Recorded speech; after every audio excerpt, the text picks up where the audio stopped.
Now, these are just my interpretation of what can stop expression, and I always recommend that you expand on everything that we're covering in this course.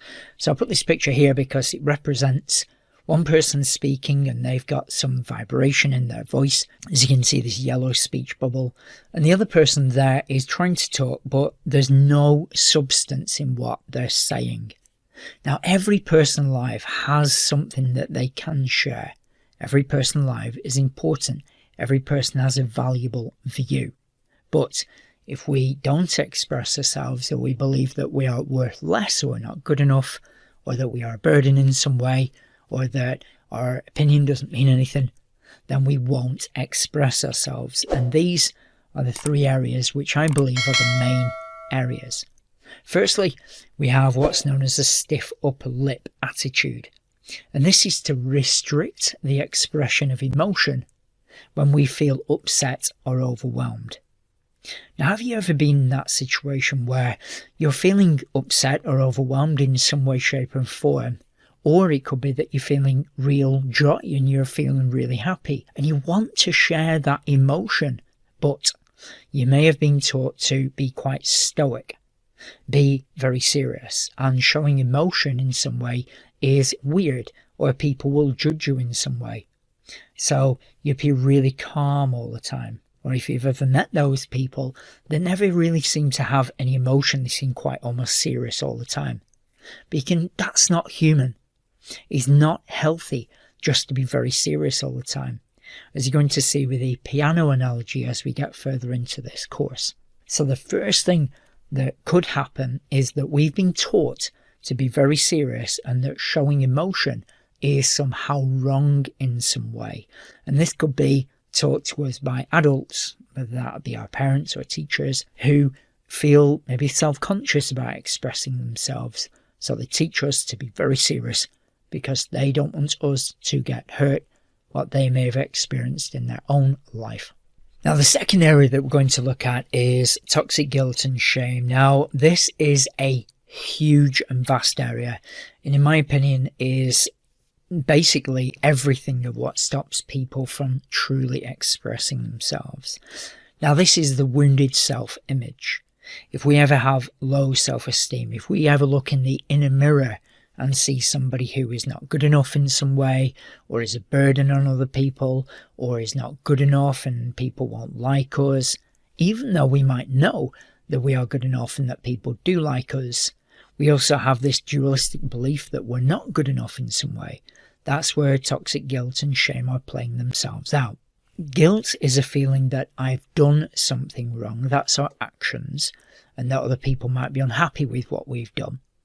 And shame is a feeling that I am something wrong in fundamentally myself as that esoteric human being. So if anybody ever has low self-esteem, or doesn't believe in themselves, or believe they have low self-worth, it's because they are coming from a guilt-tripped mindset or a shamed mindset. However, this is a huge area and requires a lot more introspection and reflection.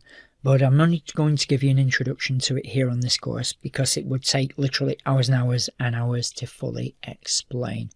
But this is where we might get into the realms of the imposter syndrome, where we might believe that we are not good enough in some way, but we know that we are good enough. And that's where that dualistic mindset comes in, where we feel that, well, we are getting that promotion, but if only everybody found out, then they'd sack us. Or we're in that relationship and somebody's telling us that they love us, but if they found out who we really were, in air quotes, then they would leave us.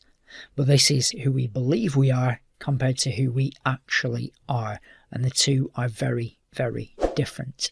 And then the third area is there's nobody to turn to. Now, if you've ever tried to express yourself or something which is important to you, and it's literally fallen on deaf ears, it can be very, very frustrating. And this could be two areas. So it could be there is no one actually there to talk to express to. Or there are people, but they're just not willing or able to help in some way, shape and form. And if you've got nobody to express yourself to, Or if you do express yourself and you get laughed at or ignored or put down in some way, then in essence you have nobody to turn to. So those are the 3 areas that I wanted to cover about what stops expression. Like I say, the toxic guilt and shame are by far the biggest areas. But there's also the stiff upper lip, which is I cannot express myself because people might think I'm stupid in some way, which obviously relates to the guilt or shame. But the nobody to turn to, that could be just that we're in an erratic environment. And it could be sometimes that some people might just not care. And that can happen, obviously. But it could be that we could talk to people who do want to try to help, but they don't understand our perspective. So I want to stop the training now and take a reflection on each of these 3 areas. Do you want to expand on these areas? Have you ever experienced these areas? And if you have experienced these areas, with whom?